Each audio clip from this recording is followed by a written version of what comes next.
maraming babae sa akin sumubok. Tiwala nabasag sa kanila nahubog. Kung bakit ganito ako ngayon, kasalanan ng mga babaeng yun. Pilit kong iniiwasan na maging babaero, ngunit itong mga babae sa ay bumubelo. Humipreno, huminto ka muna sandali. Sabi niya, ilabas ko daw ang kulit ko. Pag sabay-sabayin mga babaeng ani, saan napapatingin kapag ako dumating?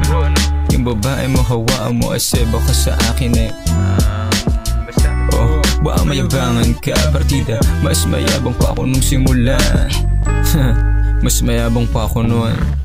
Tas humble na ngayon. Humble na ngayon.